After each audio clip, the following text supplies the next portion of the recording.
আসসালামু আলাইকুম, welcome back to my channel লিপি কুকিং রেসিপিতে সবাইকে স্বাগতম জানিয়ে শুরু করছি আজকে রেসিপি। আজ আমি আপনাদেরকে তৈরি করে দেখাবো গাজর পোলাও। এই রেসিপিটি তৈরি করা খুবই সহজ, খেতে ভীষণ মজা, অল্প সময়ের মধ্যে তৈরি করে নেওয়া যায়। তো চলুন দেখে নেই পুরো রেসিপিটি। সেখানে আমি গাজর পোলাও রান্না করার জন্য চিনি গুঁড়া পোলাওর চালটাকে আধা ঘন্টা ভিজিয়ে রেখে ভালো করে ধুয়ে আধা ঘন্টা ভিজিয়ে রেখে পানি ঝরিয়ে নিয়েছি। পাতিলে তেল গরম করে নিয়েছি। এখন দিয়ে দিব এলাচ, লং, দারচিনি, তেজপাতা। এসব দিয়ে আমি জাস্ট 30 সেকেন্ডের মতো গরম মশলাটা ভেজে নিব। তারপর দিয়ে দিব চালগুলো। আর এইভাবে গরম মশলাটা ভেজে নিলে সুন্দর একটা ফ্লেভার আসে গরম মশলা থেকে। এখানে নিয়েছি আমি 1 কেজি চিনি গুঁড়া পোলাও চাল। এখন চালটাকে ভালো করে ভেজে নিব 4-5 মিনিট ধরে।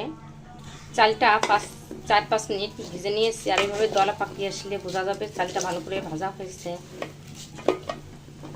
নিচ দিয়ে একটা শব্দ হবে। চালগুলো ভাজা হয়ে গেছে। এখন দিয়ে দিব পানি।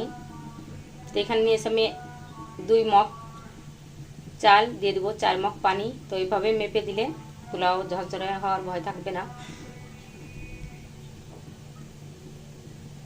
যতটুকু চাল তার ডবল পানি নিতে হবে।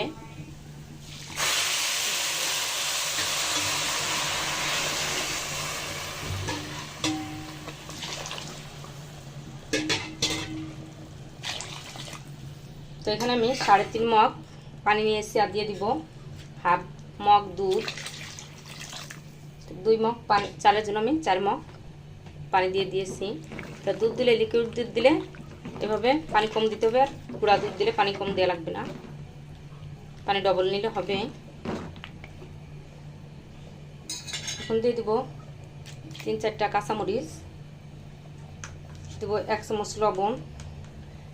1 কেজি পোলাও চালের জন্য 1 চামচ লবণ নিলে হবে।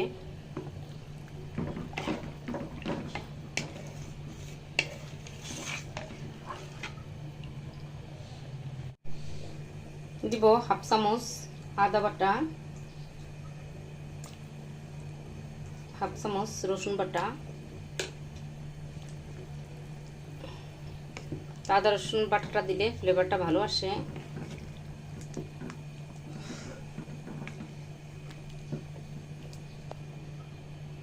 ভাতে পানিটা টেনে আসলে দিয়ে দিব গাজর কুচিগুলো। গাজর কুচি দিয়ে মিশিয়ে নিব ভাতের সাথে।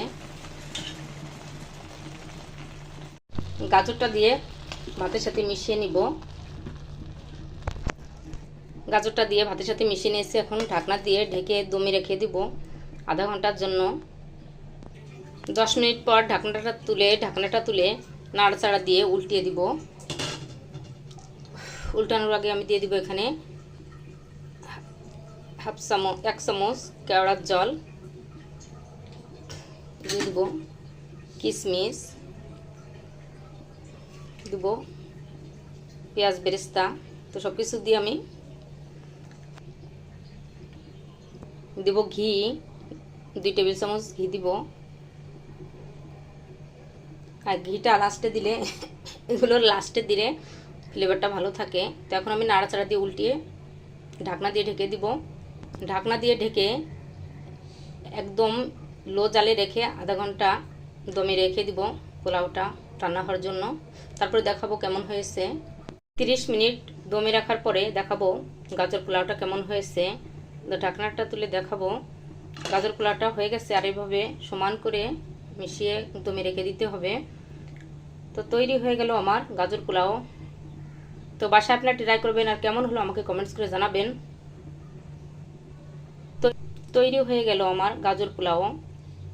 আশা করছি আমার রেসিপিটি আপনাদের কাছে ভালো লাগবে। আমার রেসিপিটি যদি আপনাদের ভালো লাগে আমার চ্যানেলটি সাবস্ক্রাইব করবেন, ফেসবুক পেজটি ফলো করে লাইক দিয়ে সাথে থাকবেন। সবাই ভালো থাকবেন। নতুন নতুন রেসিপি নিয়ে আবার আপনাদের সামনে হাজির হয়ে যাব। আমাদের জন্য দোয়া করবেন। আল্লাহ হাফেজ।